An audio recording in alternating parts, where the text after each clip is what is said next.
And we are ready to start. This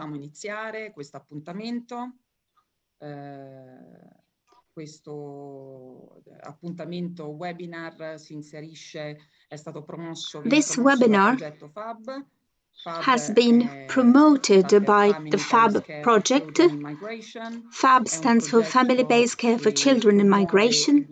It is a project aimed at promoting and enhancing an alternative care for children, especially for young minor. It is a European project co-funded by the European Union, and it involves several countries, several partners: Italy, France, Spain, Malta and Cyprus. And Cidis is the project leader, as you know, but for Cyprus, we have also Hope for Children, and ISMO is also present for Italy, for Malta KOS, and for Greece OPS, and for Spain the Por Causa organization. This webinar, in particular, belongs to a cycle of webinars about young unaccompanied migrants in Europe, and we try to analyze the specific features and the socio-economic aspects of the young migrants present in our country. Today, we will talk about a first webinar to focus on communication. Next week, we will continue about this topic. So today we will talk about verbal and non-verbal communication, especially with young children, young unaccompanied migrants from Morocco and Algeria. Our speaker for today is José Carlos Cabrera Medina, who is a researcher at the University of Granada.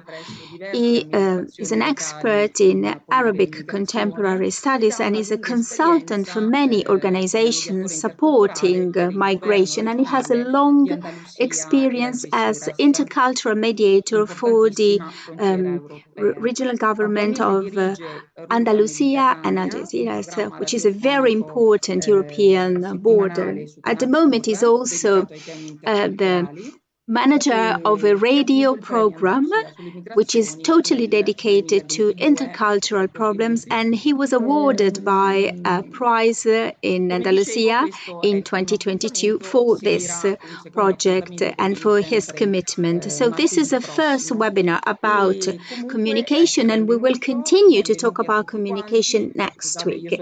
Welcome, José Carlos. Welcome you all. My name is Laura Panella. I belong to Cidis, and I am pleased and honored to kick off this first meeting about intercultural communication. Thank you. Thank you, Laura. Good morning, everyone.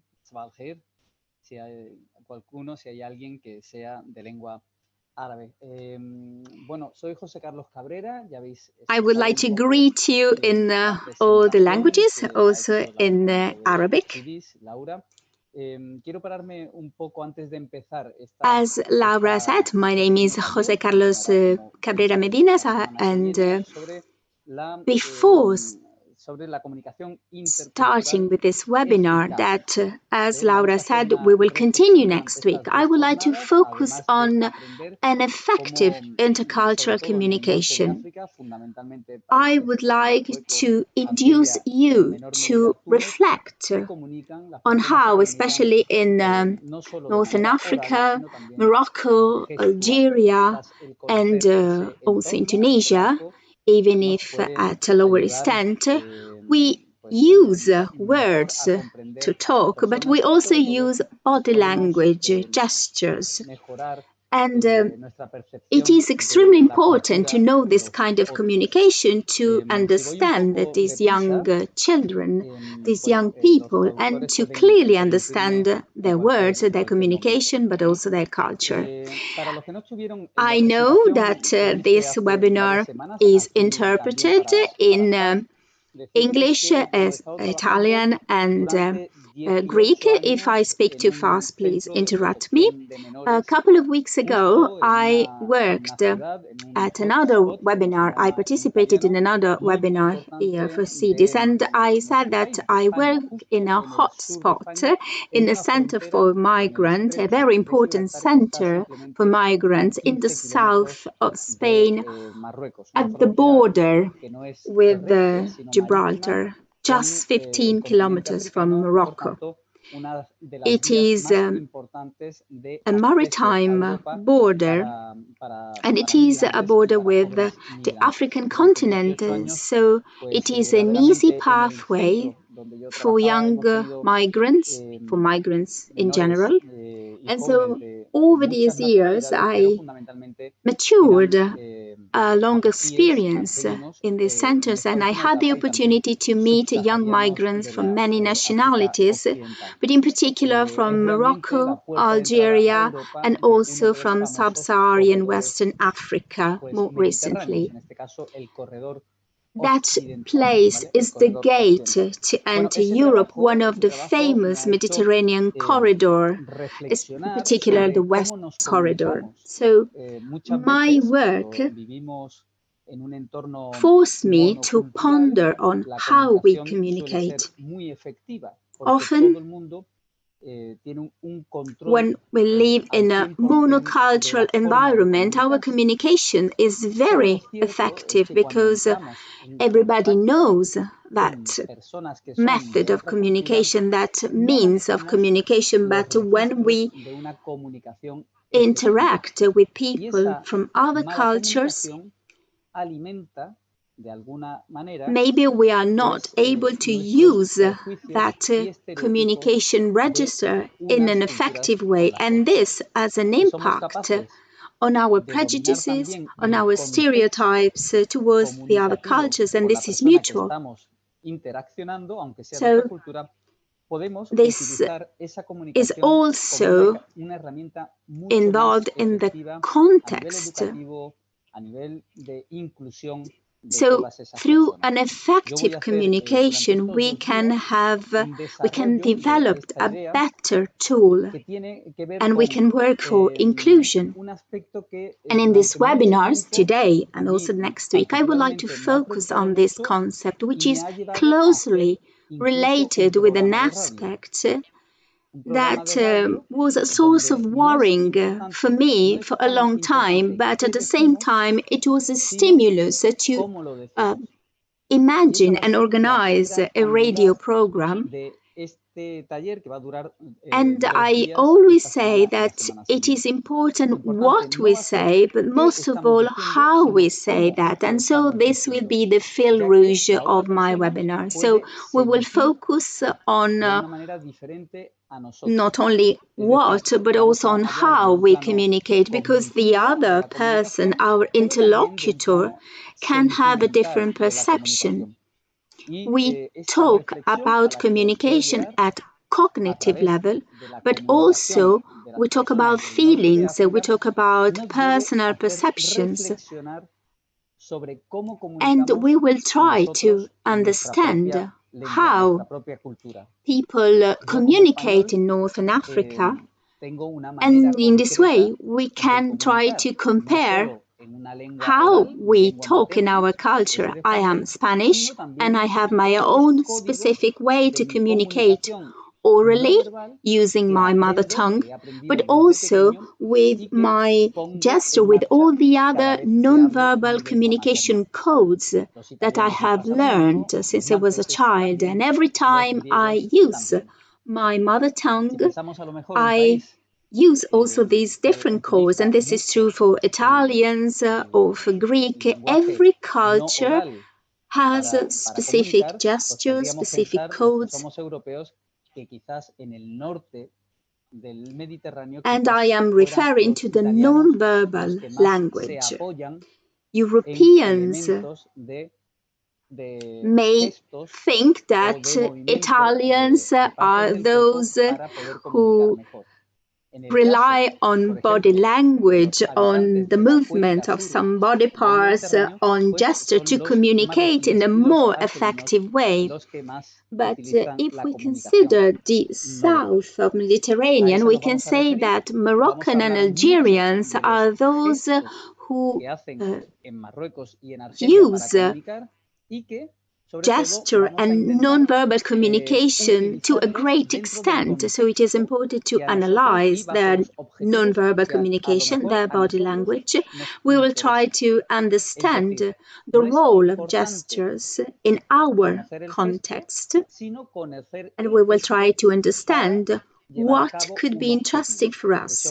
So it is not important to know the gesture, but to know the meaning of that gesture for our own purpose, which is communicating in an effective way, trying to include and involve these migrants in our society, and try to create a framework, context, an educational context for these people. When we talk about educators, most of the time we consider ourselves at a higher level. We consider ourselves in the position to guide a person, to teach. When we know a code, sometimes we underestimate the code of the other person. But when we know the same code, when we know the code of language of the other person, we can use the communication in a better way to communicate in a more effective way. We can convey the message better. And especially in the first part of this webinar, we will focus on how communication works. Remember that communication is a very complex process. Daily communication is complicated, difficult, and it consists of many different elements that are used at the same time. I will propose you a very simple exercise to reflect on how we consider the other cultures from our perspective, and then we will focus on the non-verbal communication in the Northern Africa. And we will start with greetings. Greetings is completely different if we compare the greetings with the other areas of the Mediterranean. All the people participating in this webinar know very well that when we travel to other countries and we want to greet people coming from other countries or other cultures, for example, if we kiss someone, maybe we follow a different order, a different we start from a different position. Maybe we start with the right cheek or the left cheek, and the number of kisses we give may be different. So it is important to understand how to use this code to understand the people living in our society in a better way. And after this preamble, I would like to share the material I have prepared for this webinar with you. Unfortunately, when the speaker shares the presentation, his microphone is off. Just a second, I try to fix it.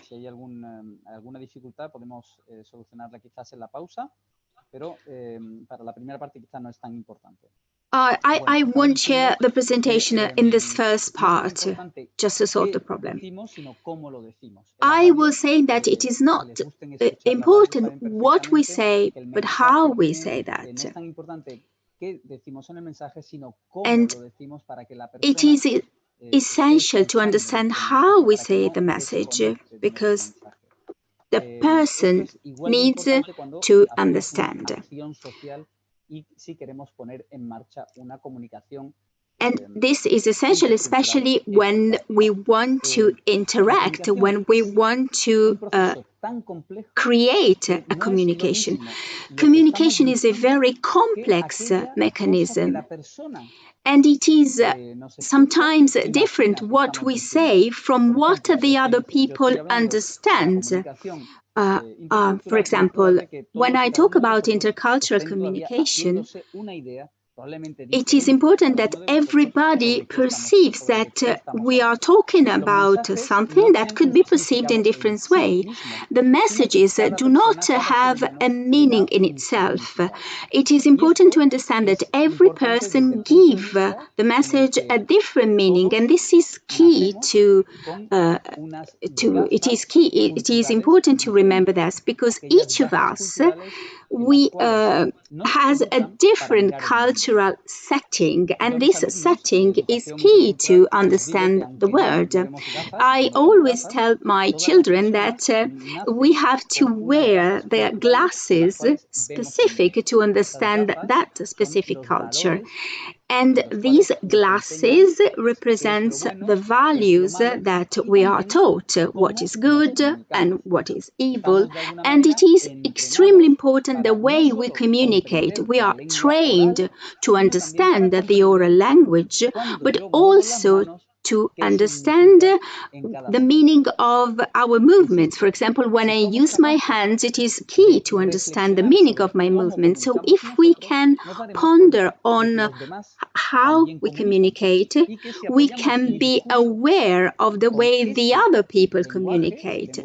So we can understand that if the speech is focused on the oral language as well as on body language, on gestures, our communication becomes much more effective. And we have a cultural awareness. In this webinar, we will understand that each one of us use gestures and body language. Each one of us uses expressions with our mouth or with our eyebrows, and we do that in a different way. And this kind of expression may have different meanings according to the culture of the country. Or sometimes the meaning of this gesture or body language can have the opposite meaning. For example, if we nod, in our culture it means yes, but in other culture it means no, so the opposite meaning. So using gesture, using body language can be very useful in our daily communication, but we need to have a full awareness of what we do. Especially, it is important to set this movements into a cultural context. When we talk to the people belonging to our same culture, maybe just one word is sufficient. For example, if in Spanish I say tree, many people imagine a tree, a plant, but none of them probably may imagine to the same kind of tree or can think of the same kind of tree. So even if words have a univocal meaning, they can be perceived in different ways because according to the context, the environment, each one of us may have a different image of a tree. When we talk to migrants, we have to consider that they come from another country. If I talk to someone living in the south of Spain, maybe these people will imagine a tree, an olive tree, because it is the predominant tree in that area of Spain, in the Andalusia region. But if I tell the same word, tree, to a person from Morocco, maybe a Moroccan person will imagine a palm. because this is the most common tree in that area. So the word is the same, tree, but what we imagine is a different kind of tree. And so this is the key concept. This is crucial. Communication is so complex, so complicated that we have to consider 7 factors, and these factors must be considered at the same time. For example, in this moment, we are having an internet communication, an online communication. If we have a problem with our connection, the communication is interrupted and we can't go on with this webinar. So the communication disappears. One of the key elements of this list of 7 is missing. And in this case, the missing element, if the communication should be interrupted, is what we call channel. So a key element of communication is the channel, and it is fundamental. For example, if I talk to Laura in the street, and if Laura cannot hear my voice because there is a glass between Laura and I, our communication cannot take place. So our channel disappears. So the channel is a crucial element for the communication, but other key elements for the communication are, for example, the speaker, the sender, the person pronouncing the word or giving the speech. In this case, I am the speaker. In this room, if this room were empty, there would be no communication because I would be the only one speaker with no listeners. But the speaker, the sender, needs someone receiving his message or her message. And so we need a second element, who is the receiver, the listener. So speaker or sender needs a listener or a receiver. And you are the listeners, you are the receivers. I am the sender, I am the speaker, you are the listeners or the receivers. And then there is the message. So what I am telling you, what I am saying, the message is the speech of today, which is about intercultural effective communication.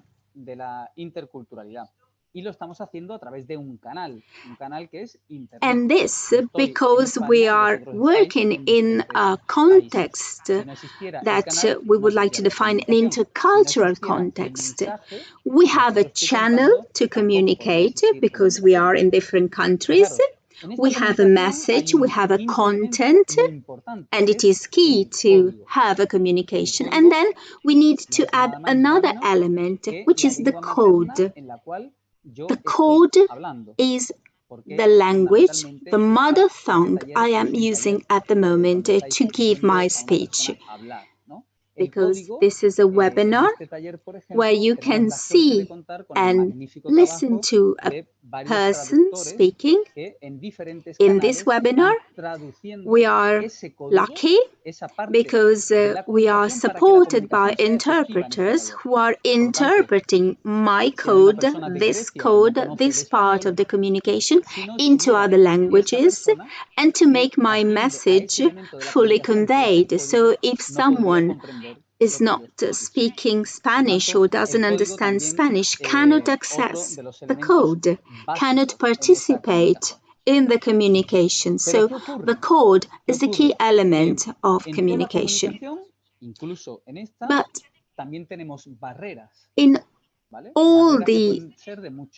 in every communication, in every kind of communication, we may encounter barriers, and we can have different kinds of barriers. For example, noise.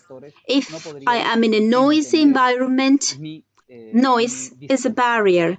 the interpreters couldn't listen to my voice clearly, they couldn't convey the message to you and you couldn't understand. But there are also other barriers. For example, internet connection may be a barrier. A nuclear attack could be a barrier because the satellites would be out of order, and this could be another hurdle, another barrier. And then there is an English term which is feedback. I'm sure you know it very well. So, to be certain that someone is listening to me, I need a reaction. For example, Laura interrupted me to tell me, we can't hear you. She gave me a feedback, a reaction, and her feedback triggered my reaction. I checked my mic. So I am talking about how communication works, and you can understand how complex it is and how many elements do we need to create communication. Communication is paramount in our daily life. It is key.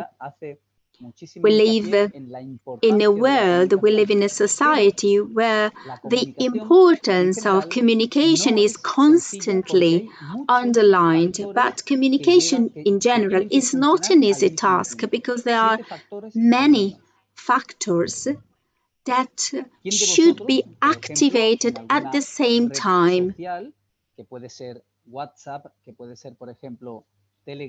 If you think of social media, WhatsApp, Telegram, Facebook, Twitter, Instagram, in several occasions, I'm sure you experience misunderstanding or misinterpretations because sometimes we post a message, maybe on WhatsApp, and this message is misunderstood by the other person. This is very common. This communication process sometimes is not clear enough, and something is missing or goes wrong or is not clear, or we have made a mistake. For example, especially with our partners or family members or children, when we talk, especially with the loved ones, we have some misunderstanding, and even if these people share our same code and our same mother tongue, there can be problem of communication, misinterpretation, and this is very frequent. And if this happens, especially with the people who fully share our codes and our language, can you imagine how many problems we may face with people who do not share our code? I'm sure that I can talk in Italian with Laura, but I'm sure that even if I can speak Italian and I can understand much, there will be aspects or details that I'm not able to understand or to fully interpret. So there will be a possible misunderstanding in my communication. And today we are here to talk about communication with people not belonging to our culture. And we know how important it is to communicate with people coming from other countries. People from Northern Africa, for example, use a mother tongue, which is, of course, different from our mother tongue. It can be an Arabic language or an African language. We may speak Swahili or other languages, but even if we know the languages, even if we use their language, the non-verbal communication could be poor. For example, let's consider English, which is very common language. And let's consider the C1 level, which is an advanced level of language recognized by the European Union, and this is a sort of classification used to assess the level of language. This kind of assessment analyzes our ability to effectively communicate also in a society that we do not know entirely, or we do not know entirely for what concerns the non-verbal communication. Just to explain, I give you an example. Italians have a break, they have a coffee break, and they usually go to the bar and have a quick coffee. In Spain, when we think of a coffee break, we imagine at least 30 or 40 minutes. Maybe during the day, we drink less coffees than the Italians, but our coffee breaks are much longer. And this is a difference. This is a cultural difference. If we don't know such differences, we cannot be fully tuned to the people, and we cannot access to the sphere of culture of the person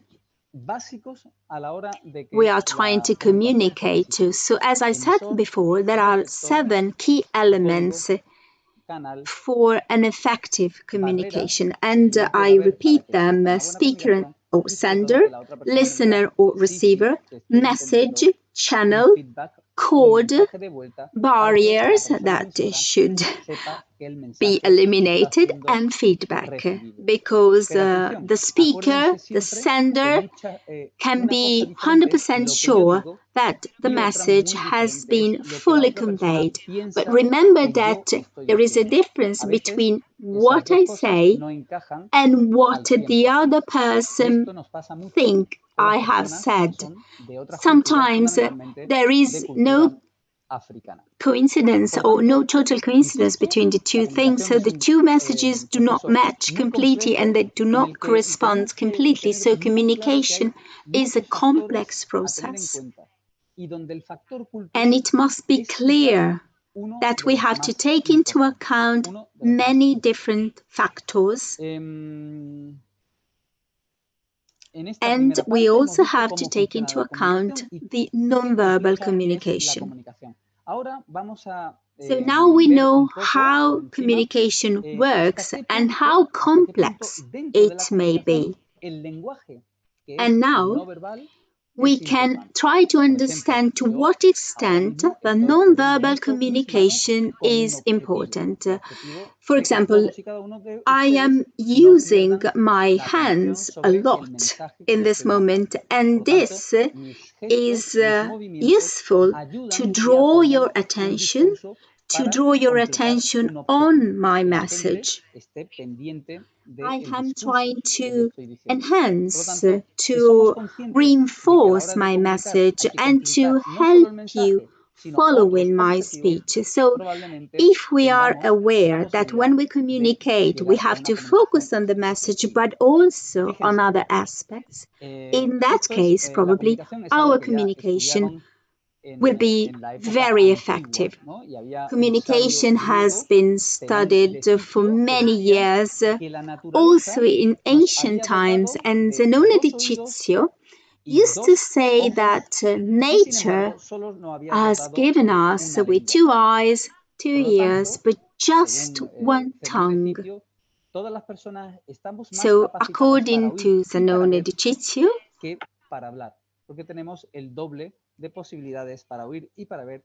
this can be explained considering that probably we should observe and listen more rather than speaking.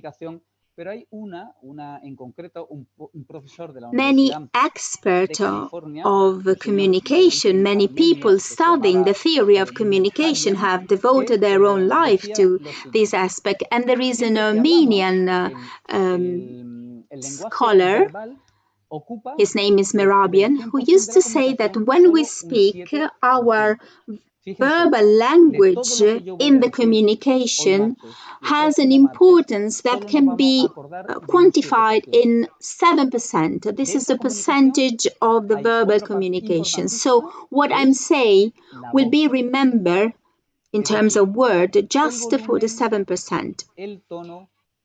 There is another extremely important element, which is the voice. And when we talk about voice, we mean pitch, tone, intonation. I can stress a concept with my intonation, or I can soften a concept using my voice, or I can soften a speech. I can make many interruptions when I speak so that maybe the interpreters can convey the message in a clearer way. So these elements are tools. Radio speakers know that very well. And the voice, with all its elements, accounts to 38% of the communication. So 7% words, around 40% voice. Voice is a tool, and 40% is a high percentage. But Professor Merabian, a professor from a Californian university, observed that 55% of our communication is based on non-verbal language, non-verbal communication. As you can see, I'm using my eyebrows, I'm using my head, my hands. I am trying to communicate with you also using my posture, my gestures. I'm trying to use this channel and I'm trying to make my speech and my message clearer, also using my body language. We do it naturally, but we have to be aware that when we communicate with a person coming from North Africa, may it be a man, a woman, a young person, or an elderly person, we have to be fully aware that we should adapt our communication and our body language to that kind of target. This pie chart of the communication, divided into the importance of verbal communication, voice, and body language, has originated the so-called Merabian rule. To me, in this first part of the webinar, it is extremely important that apart from the 7% of words, so verbal aspect that you are receiving from me, well, I would like you could take a snapshot of this moment, a snapshot of what José Carlos Cabrera is telling you today and what he will tell you next week. Just to give you a hint, just to give you a tip that you can use to remember why you are participating in this webinar today. And this snapshot could be represented by the image of a penguin. The penguin is an animal which does not belong to the Mediterranean countries, but everybody knows him. And the penguin has a specific feature. It's a special animal because it's a penguin and it's an animal belonging to birds, but it doesn't fly. And this is peculiar. And this is a special element. Next week, I would like you to try to imagine if you want to be a penguin of communication. But why a penguin?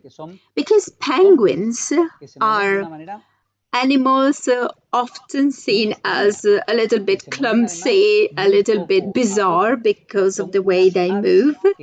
They walk slowly, they move slowly. They are birds, walking birds, but they have a clumsy gait.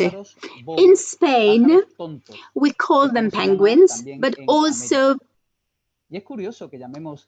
stupid birds or booby birds. This is another way we use to call them. And it is interesting to analyze the language. Why do we call them booby birds? They are excellent hunters. They are excellent swimmers, but we consider them clumsy. But when they change the means and when they enter into their own dimension, when they jump into the water, and we can imagine the water as the water of the communication, their behavior is completely different. They are great, excellent swimmers, excellent hunters. So in communication or with communication, this is always possible. And I'm referring to two aspects. We can be penguins walking on the surface of the ice, of the culture of the other person. So penguins that are the clumsy birds, or we can be wonderful swimmer, wonderful hunters if we can really understand the culture of the others, and when we are fully aware of the fact that if we go in deep, we can see aspects that maybe are neglected at superficial consideration. Well, then our communication becomes much more powerful. We can swim in the communication sea in a very easy and fast way, as well as penguins do. So we can be animals capable of living in another means, of swimming in another environment. So I would like you to try to do this experiment, to imagine yourself as penguins, penguins of the communications. I would like you to try to remember my words, and I would like you to ask yourself, do I really want to be a baby bird, a clumsy penguin, or an excellent swimmer? I am professor of Arabic language in the organization named Tres Culturas in Andalusia region in Spain, and to me, it is key to learn words, because of course learning words is key to learn a language, but it is extremely important to understand the communication, the mechanisms of communication through gesture and body language. In language courses, I think we should include a module about body language, gestures, because language may become much more powerful if we also use gestures. So penguin will be our key animals, and at the end I would like to know what kind of penguin, Italian, Greek or Malta penguin would you like to be? And I would like to teach you some gestures, some body language to be able to better understand people from Northern Africa. And I would like to remind, especially to the people living in Malta, the importance of your gesture. The same is true for Italians. When you talk to people from Senegal, Bangladesh, Morocco, Algeria, remember the importance of your language. Remember the impact of your body language, of your gestures on the communication, to have an inclusive communication and to develop an effective communication.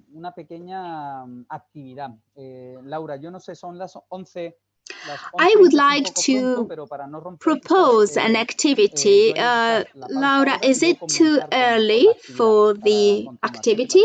Or maybe is it the right time for a break? We can have a short break and then resume in 10 minutes. Okay, we may have a 5 or 10 minutes break. So we meet again at 11:31 for a short activity together with Jose Carlos.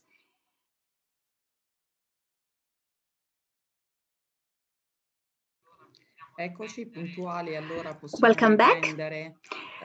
After this short break, we are ready to resume, and I give the floor to our speaker.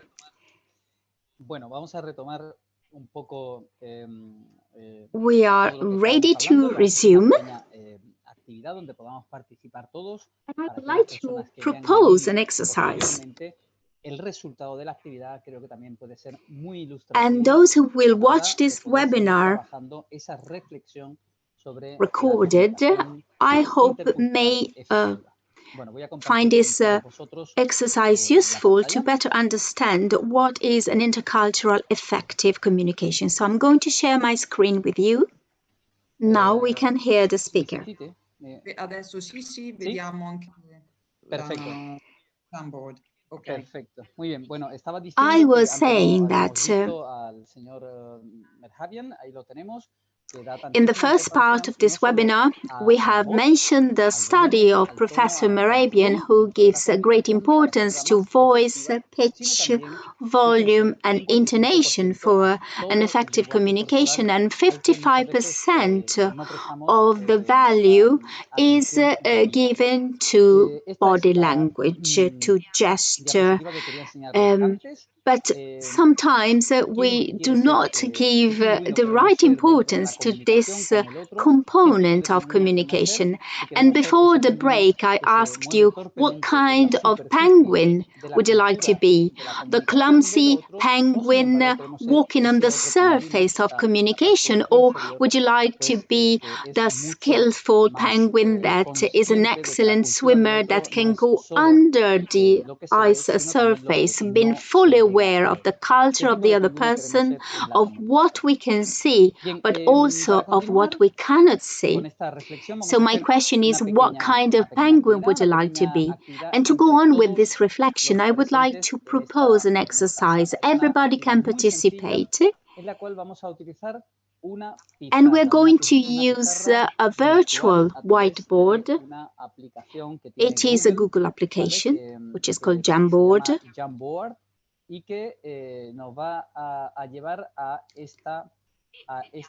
As you can see, it's a board. If you enter the chat,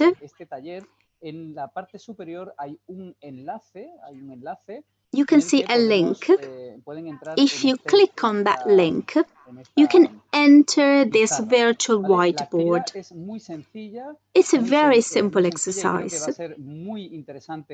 And I think it is interesting to do that in a webinar, including people from different countries, people from different cultures.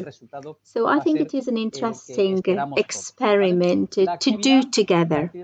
And it will be curious to discover the result. It's a simple activity.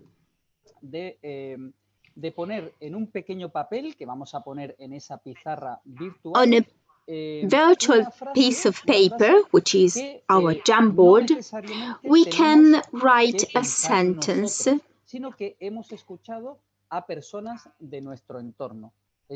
A sentence that not necessarily corresponds to what we think. Maybe someone we have heard by someone else, by a colleague, an acquaintance, someone in the street or on TV or on the radio, someone who has generalized about a specific group of people. People from a certain nationality or from a certain ethnicity. For example, we often heard people saying Chinese are in this way, Italians are in this way. In Spain, for example, we generalize a lot when we talk about Catalonia. Catalans are like this, or black people, or Arabic people, or people from Malta are in this way. So try to imagine a common statement you have heard, a couple of statements you have heard, not necessarily what you think or what you believe, but something or a statement or a declaration you have heard. The problem is not saying something right or wrong, just reporting something you have heard, maybe from your neighbors. In Spain, we say that French people are in this way or Italians are in that way because we know them better. Maybe it is more difficult to do that with people from Greece or for gypsies or from Moroccans. So try to use, just wait a second, so please write when I tell you to do that. And when I tell you to do that, please write the sentence. I also kindly to use this space using the icons. For example, Italians are funny. And as you can see, you can enter this sort of post-it sticky notes in any area of the whiteboard. Or, for example,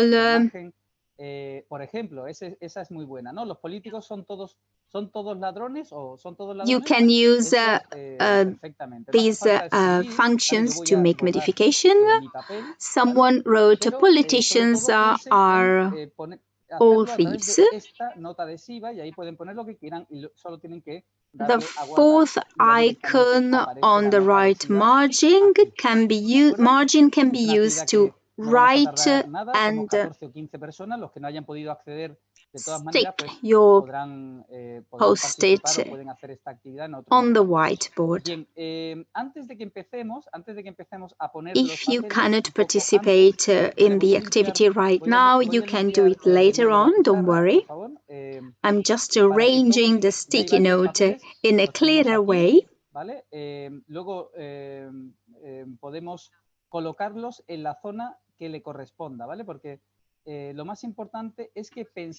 The most important thing is to think of sentences of this kind, exactly what I was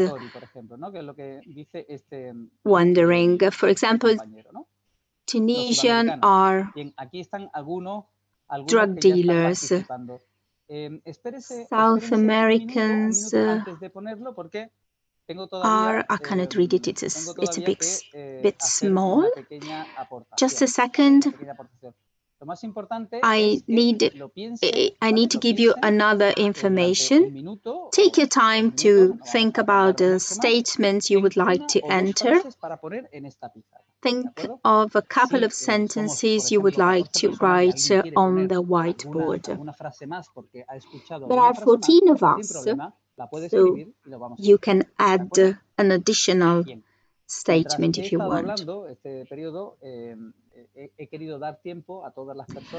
I am talking just to give you some more time to think of the right statements. There are 51 participants in this webinar, but just few sticky notes on the Jamboard. I can understand that you may find difficulties in using this tool, but feel free to participate. And I would like to tell you some more, to give you some more information.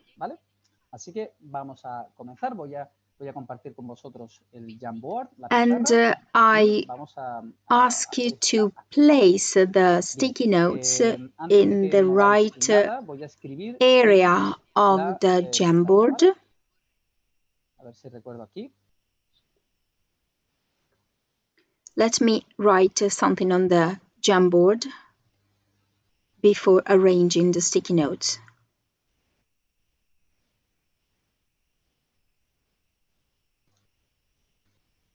Bien, he dividido As you can see, I have divided the blackboard into two parts. La pizarra en concreto en dos partes.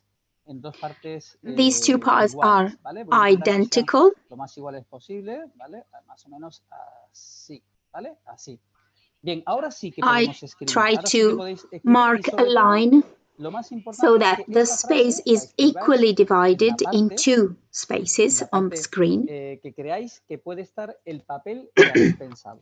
And according to what you think, so if the statement is positive or negative about that group of people or about that nationality, place the sticky notes on the left or on the right. Negative on your right, positive on your left.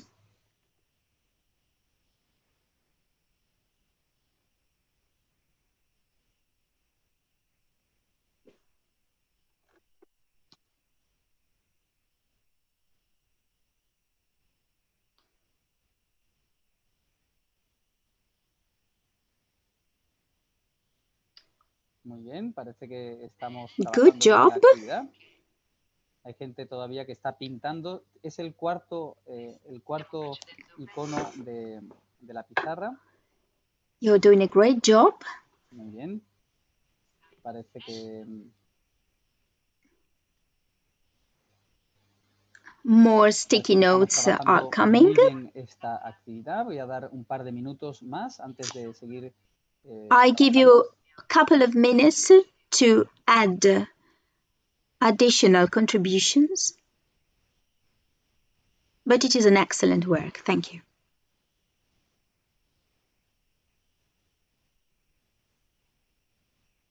Bien, ¿hay alguna frase más que queráis If poner? you want to add other statements, feel free to do that. But I think that what we have is sufficient. There is also a sentence in Spanish, which is the Arabic women are submitted. Some sticky notes are not in the right part of the whiteboard. So as I said before, positive comments on your left, negative comments on your right. Perfecto. Pues si queréis, lo podemos dejar aquí. Muy bien. And I think that we can stop here. Thank you for participating in this activity. Because when everybody is involved, our activities become more exciting and enriching. So, the result of this activity is always the same. We could repeat the exercise just among Italians, just among Greece, just among Spanish. The result is always the same, but, and this is curious, when we do that with people from Morocco or Algeria or Sub-Saharan Africa, the result is always the same. And this is interesting because this activity, it is useful to identify stereotypes and prejudices. We are all cultural human beings, cultural people, and it is interesting to see that this is true in every culture. In this webinar, there are many Italians, so there are many sentences about people from the south, Napolitans, people from Sicily, and within the Italian context, negative stereotypes most of the time concerns people from the south, but in other cultures, it is exactly the same. And to me, this activity is very interesting because most of the sticky notes are about negative aspects. And this is a constant feature in every culture. I propose this same exercise, this same activity in Morocco, and the Jamboard is exactly the same. Many more sticky notes on the negative side rather than on the positive side. It is easier probably to choose a negative statement for people who do not belong to our cultures, and this is common in every culture. Unfortunately, we have negative stereotypes. For example, in Italy, we can see that there are sentences about Naples, South America.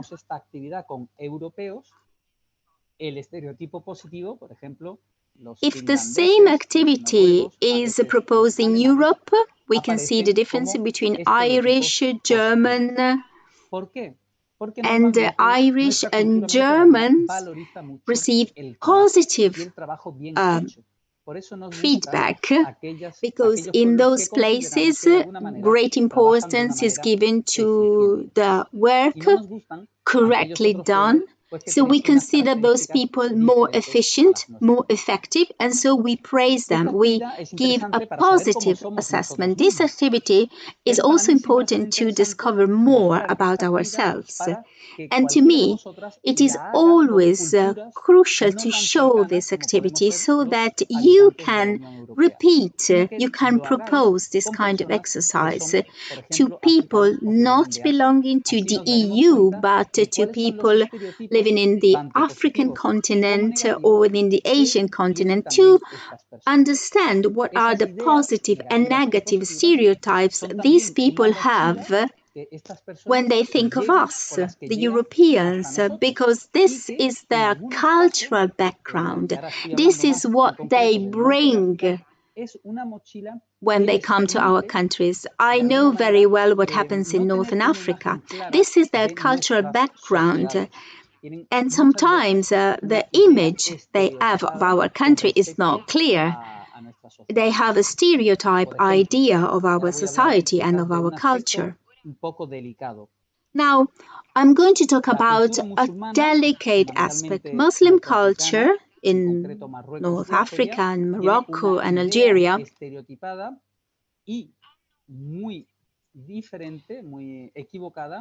create a stereotype vision or idea of the role of women in the European society. But you, as women, and you know that many women in those cultures work and they don't understand, and people from these countries, from Northern Africa, do not understand the role of women in the European culture. Most of the time, European women are the first point of contact for Muslim women, and this first contact marks the idea they have of us. So the role of women, the idea of women in this culture is very different, and we have to be aware of that. We have to be aware of this stereotype. We have to swim in the Arctic water as penguins do, and we have to improve our communication. But we can do that only if we know the culture, only if we can control the cultural context. We are cultural person, we are cultural human being, we are all influenced by our culture. All of us, each one of us has stereotypes and prejudices towards the other culture, because what is complex in the cultures of others is reduced to simple categories to have a clear idea about a group. After this exercise, I would like to recommend a book. It is an easy book in Spanish. The title is Los Papalagi, which means que puedan de las personas que estamos en esta sala hoy. Es un libro en cómic de principios del siglo XX.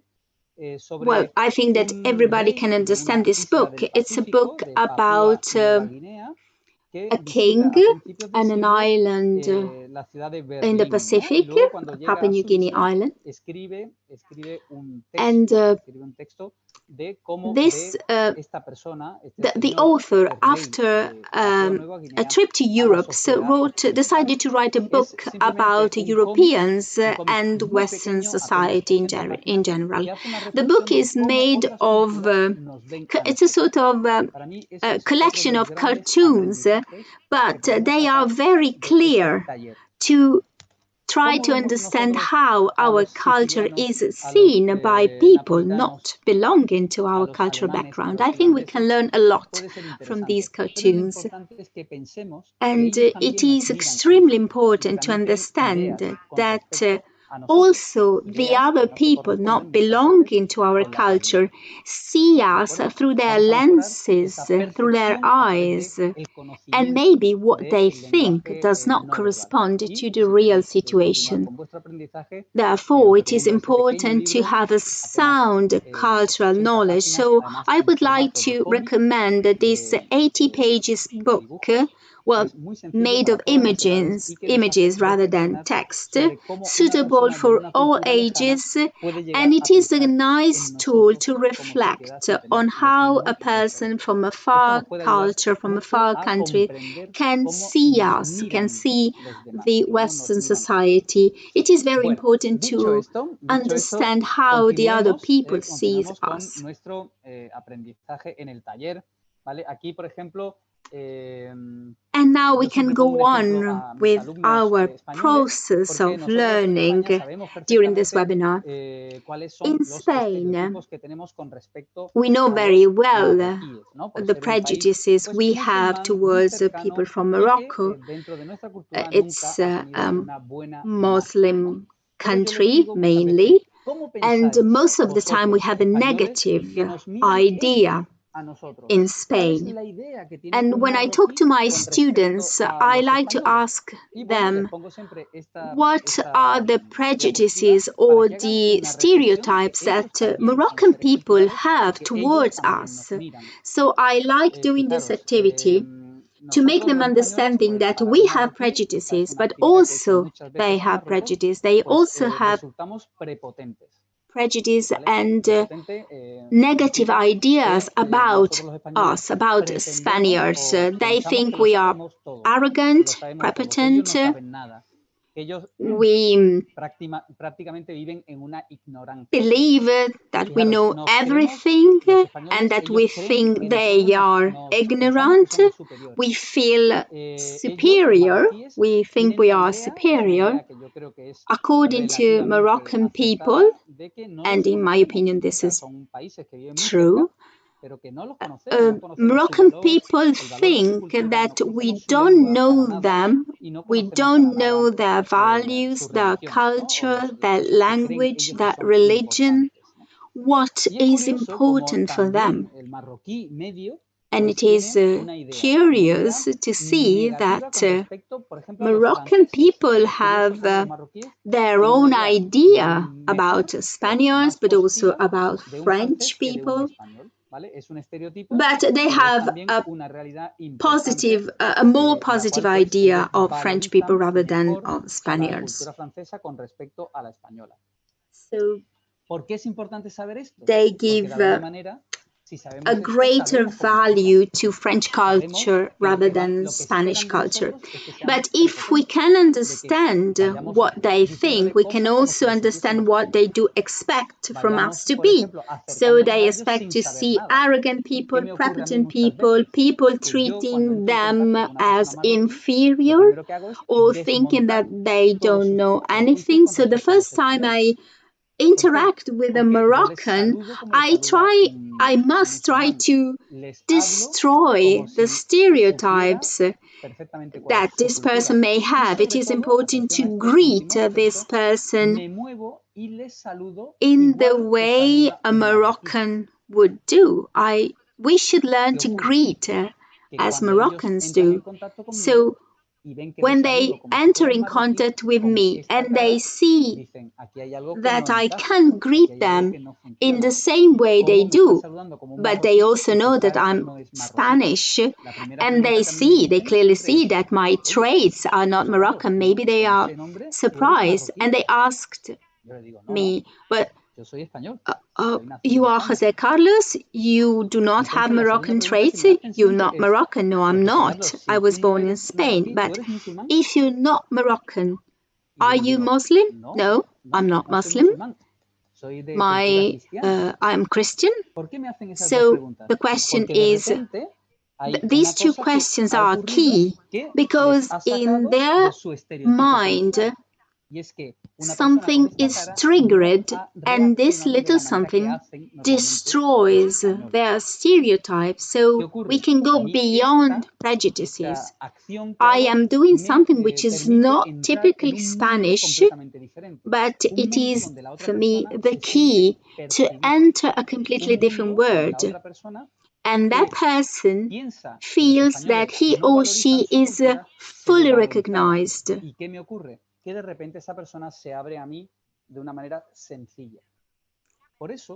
that person thinks that I don't know anything about his or her culture and suddenly discovers that it is not true. So this is a very powerful tool to create an immediate relationship with that person. But we can go on and we can focus on gesture. There are specific gestures that can help us to enter this transparent bubble. We cannot see it, but we know it exists, especially when we interact with a person from North Africa. Today, I would like to teach you how to greet people from North Africa because greeting is a basic element. It is probably the first element of contact, and it is an extremely important but also different gesture action when we consider Northern Africa or Muslim countries. The way they greet is pretty different from the way we greet. So the first contact is key. And greetings are key. Bien, importante, antes de empezar con eso, deciros que en el lenguaje gestual, before teaching you the gesture, before showing you the gestures, and apart from the most common gesture in the Muslim and Arabic world of Northern Africa, I would like to clarify that in certain specific areas, the culture can be deeply different.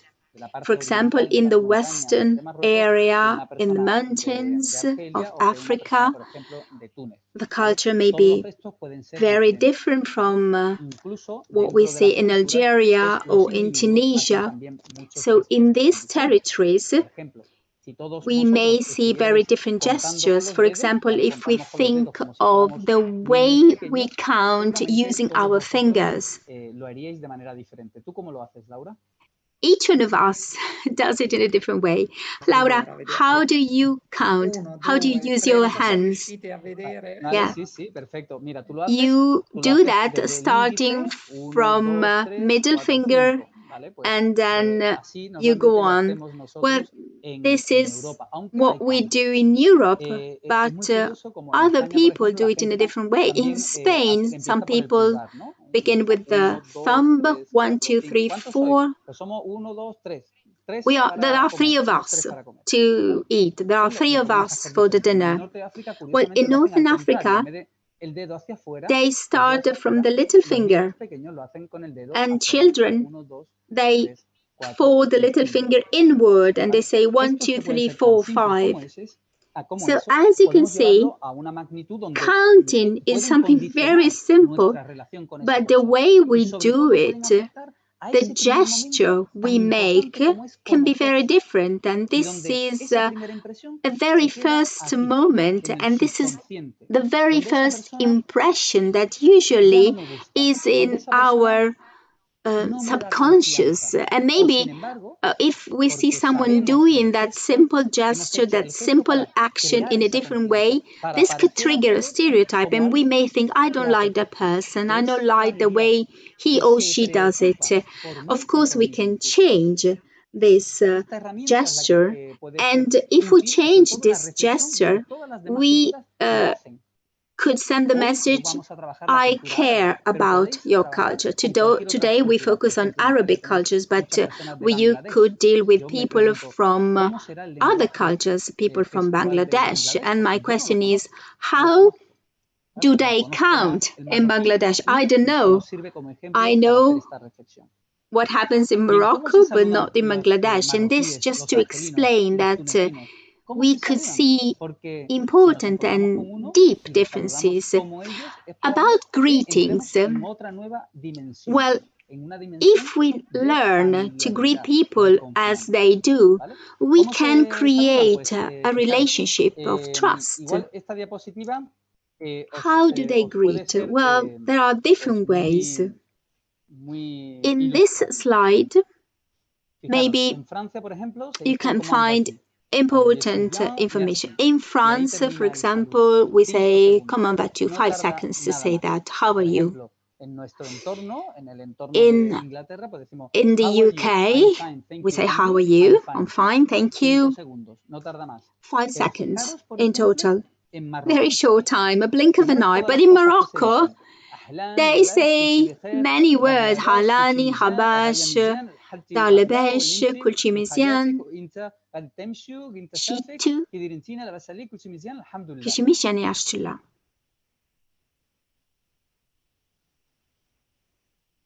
Pretty impressive.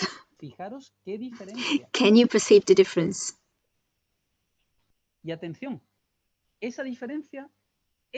And this difference is the beginning of prejudices and stereotypes. This triggers prejudices and stereotypes. What happened when we greet people in Morocco? When in Spain, in France, in the UK, we greet in a very quick way, but not in Morocco. And if we greet in this way, for Moroccan people, we are cold, we are creating a distance, we are creating a first negative impact, and we have to overcome it. So we should try to greet in a different way.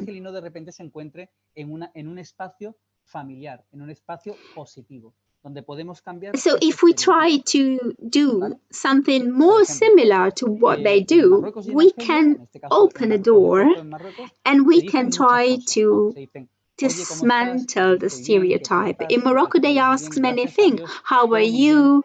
I'm fine, thanks God. How is your dad? I am fine. Everything is fine, thanks God. We are fine, all of us. So they give a lot of information. I'm happy you are fine, thanks God. Thanks for asking me.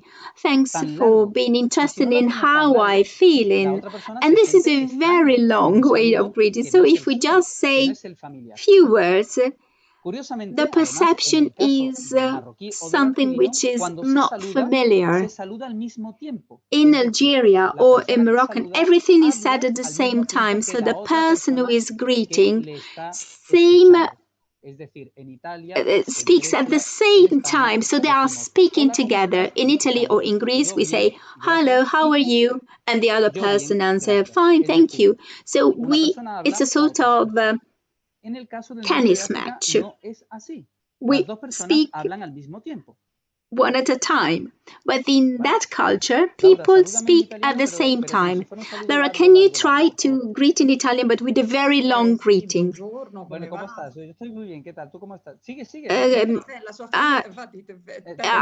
I'm fine, thank you. And your family? Yes, I'm fine. Thank you for asking me. Thank you for asking me. That's very kind of you. Everything fine, thank you. Yes, fine, thank you. And this is the end of the greetings in the Arabic word.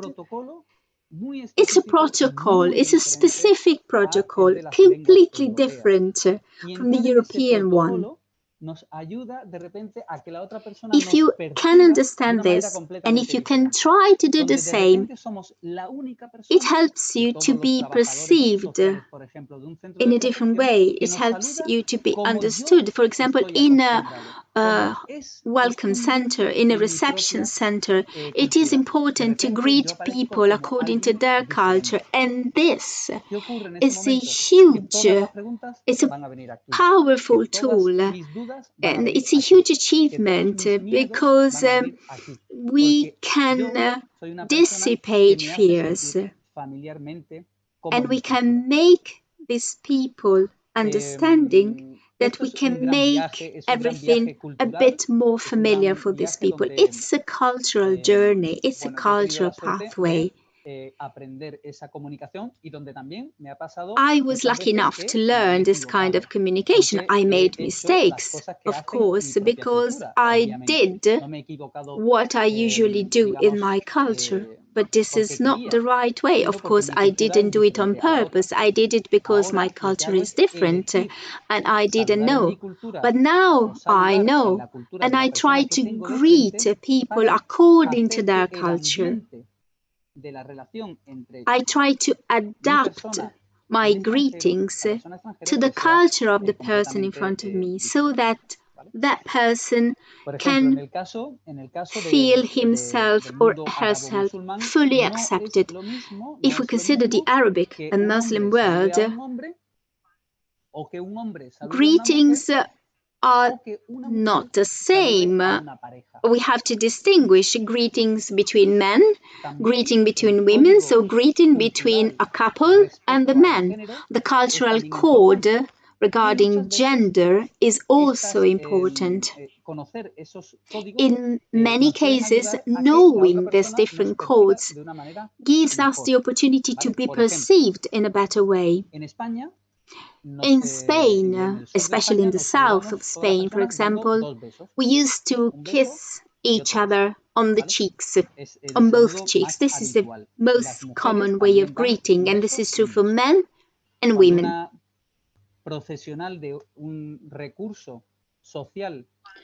When a person, a professional, greets a Moroccan citizen in a reception center, we used to greet them in this way. So a Moroccan man sees a woman he doesn't know kissing him twice on the cheek. This is very unusual in Morocco, in Tunisia, or in Algeria, because in these countries women do not kiss, do not give two kisses to greet. So maybe these people can misunderstand or misinterpret these body gesture.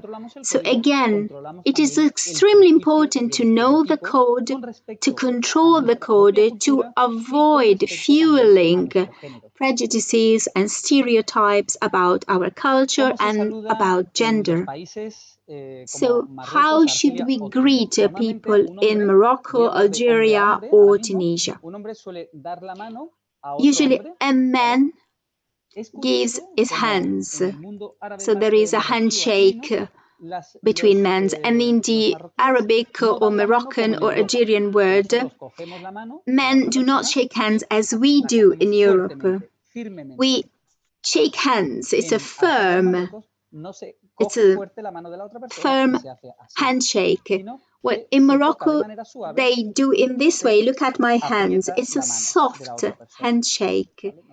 And so we tie to the hands of the other person, but in a delicate way. And now let's focus on differences. If we shake hands with the European citizens, but if the handshake is not firm, it's a weak one, the impression is not positive. In psychology, we call it the cold fish hands, and it's a negative feeling, which is not, because it is not the kind of handshake we should expect. According to psychology manual, this kind of handshake generates a lack of trust. So when a European, a Spaniard, a Greek are in front of a Moroccan person and shake hands to a Moroccan people, they perceive lack of trust because this first gesture is not the right one. In the Arabic culture, they don't shake hands as we do. They softly touch, rub the hands of the other person. It's a very soft touch. And when you touch the person of another person in a weak way, in a soft way, then you move towards the elbow of the other person to go closer to the face and to give 2 kisses. So you move the elbow towards the other person, and then we approach and we go closer to the face of the other person. Between men, they do not kiss them on the cheeks, but they place the cheek, they touch each other with the cheeks, but they don't kiss the cheeks. So a person we don't know gives us 2 kisses. A person who is close to us, who is a friend, would give us 3 kisses. A person we love or a person who loves us, if we have a close bond, we receive 4 kisses. When I go to Morocco, I shake hands and they kiss me. But I don't know how many kisses are they going to give me, because it depends on the affection they have for me, on the feeling of friendship they have for me. And they ask me, are you okay? And I say, yes, thanks God. And what about your family? Thanks God, everything is fine. And how are you? All fine, excellent, perfect. Thank you, thanks God. It is a continuous exchange of greetings. So I was kissed 4 times, and this means that they love me.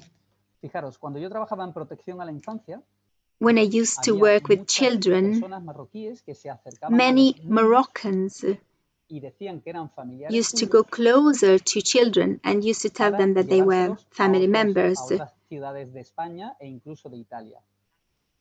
And this was the only one way to bring them to other areas of Italy or of Spain. And I focused on the way they interacted, and I was 100% sure that they were not relatives, and this because of the way they greeted them. Now, for example, in the city of Cidis, thanks to this mechanism, we could understand that many of them were not family members but human traffickers.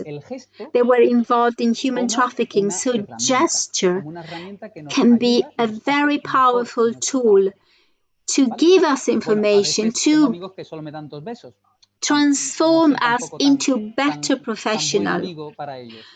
There are people that kiss me just twice, so I'm not considered a friend, but they give me an information in any case. And if I feel or if I see that they are kissing me more, I can be sure that we have a closer relationship and we can talk about other things. And what happens when women meet? Well, for women it's different. They shake hands, they touch hands, they touch mutually with their elbows, then they kiss on the cheeks, on the right first and then on the left, and they also give a third kiss and the fourth kiss on the cheeks. So men alternate one cheek and then the other cheek, while women give a kiss on one cheek and all the other kisses on the second cheek. So just one kiss on one cheek and the other kisses on the other cheek. So it's a different way. One side of the face receives more kisses. The greater is the number of kisses, the greater is the love and affection. It is extremely important to remember this gesture and to remember the gender, because men and women greet in different ways, also among them. What happens if men and women meet? How do they greet each other? Well, men and women do not kiss each other, they just shake hands. For religious people or very religious people, they don't give their hands, especially women, they don't give the hands to men not belonging to their family, and so they just put the hands on their heart. And this is a way to say, how are you? Is it everything okay? Yes, thanks God. Putting my hand on my heart, I'm telling I care about you. So men have a specific protocols, women have a specific different protocol, but there is also a different way to greet when a man and the women meet. And what happens if a man meet a couple? A man and a woman, Muslim, both Muslim. If I am a man and I meet a couple, as a man, I should greet men first, but this could be different in other areas. But considering the socio-economical class of these people, it is very probable that this is the right way. So we greet the man first, we give one kiss or two kisses, and we wait for the woman to give us her hand. If she doesn't give us a hand, we put our hands on our heart and we start saying, how are you? All fine, thanks God, thanks for asking me, and so on and so forth. In our culture, we do not have differences. We do not have gender greetings, but in Morocco, it is extremely important and it is very common. Pay attention when you greet people, because greetings is the first step, is the first impact, is the first mark for our relationship. So if we want to convey a positive message, we should focus on the way we greet. If we approach the other person being respectful, showing respect, demonstrating that we know the greeting codes, we may surprise the other person and we could open a door and we could facilitate the communication. This is the way they greet. Generally speaking, I'm sure you know other people, other cultures from Northern African countries, but this basic information can be useful to have a positive approach to the other person. And now we can use the next 10 minutes for your questions. And I would like to tell you that next Next Tuesday, we will focus on many gestures that I'm sure you have seen, you have observed in people from Morocco or Algeria, and maybe we don't know the real meaning of that gesture. So I will guide you to discover the real meaning of their gestures. This work on stereotypes and prejudices and this precious, this valuable work on effective communication is really important to us. We have a question from one of the participants. He is a doctor, he's a medical doctor. Most of his patients are from Morocco, and he finds difficulties in examining men, especially if there are cultural mediator, women cultural mediators. So how can you help us, Carlo? It is important to underline two key aspects. From the social point of view, it is important to be aware that not all migrants are the same. Moroccans comes from the same cultural background, same cultural level, and they share a series of values that are predominant.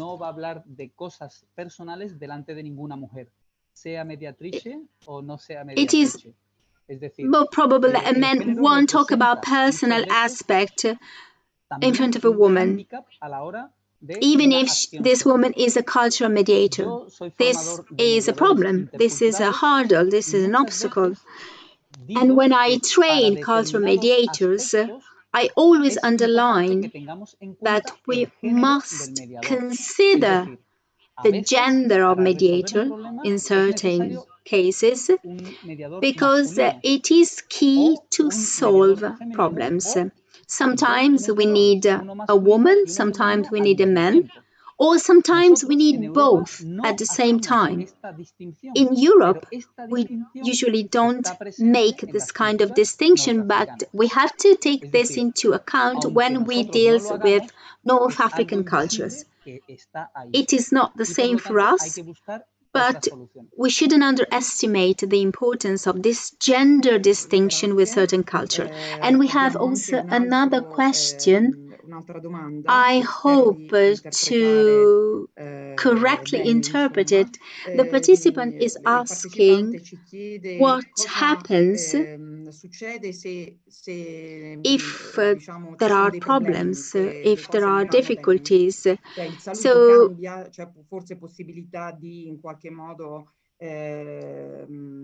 can we perceive if there are communication problems? Yes, of course we can clearly understand if there are communication problems, and I will explain you how to do that next week. There are some gestures that makes you understand that communication is not going on well, that the way we are expressing is not the right one. There are simple gestures that Italians do that in Morocco or in Algeria are perceived in a completely different ways. They may also be offensive. They may be insults for people belonging to this country. So can you imagine if you feel offended because you interpret my gesture as an offense? Well, we compromise the communication. That's why it is key to be fully aware of the non-verbal communication. You don't need to know the gesture. In my opinion, it is much more important to know how to use that gesture. If we are in Italy and we want to say things are like this in Italy, we need to use a specific gesture. So we have to use our emotional intelligence to interpret the gesture. Another question that I think spot on for this webinar is about the pandemic, how the pandemic, and if the pandemic had changed some of the habits of the people, and if this process also involved the people from Morocco. before the pandemic and after the pandemic, in any case, we remain a Mediterranean country. So in the Mediterranean area, we feel the need to communicate. We are very communicative. I have a German friend, and he always tells me that every time he comes to Spain, he talks to the lady at the supermarket till. We are very communicative. It is true that for a short time, our behavior changed because of the limitation of the pandemic, but our soul, our nature is the same. And some people are also asking if you could suggest some books to develop knowledge about this topic. One of the books you have suggested is this book. The title is Los Papalagos, and it's a book, it's a collection of images. And Jose Carlos, if you could suggest other titles, other books that our participant may consult. Yes, in Italian, probably the title of the book could be I Papalagi, I don't know. Anyway, I will share my screen with you. Just give me 1 second. I'm going to share my screen with you because I would like to show you a book, a very interesting book, a short one. I try to make it bigger. I hope you can see my screen.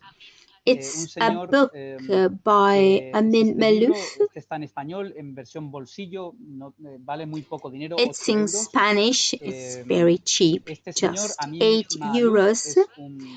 The author, maybe you know him. He comes from Lebanon, so an Arabic but Christian. He was born in Lebanon, but he lives in France. And he describes the identity. He talks about identity as a fundamental element. And he tells us that if we are migrants, our identity may be an element that causes damages, that make our inclusion process more complex, more complicated. So this is a book I do recommend, but I will look for other books, maybe books that I already have at home, and next time I will give you a list of books I recommend. I would like to conclude this webinar, first of all, reminding you that next week we will have Jose Carlos Cabrera Medina again with us. Jose Carlos, thank you for being with us in this experience. And you will be with us next week at the same time. And I would like to remind all the participants that this Thursday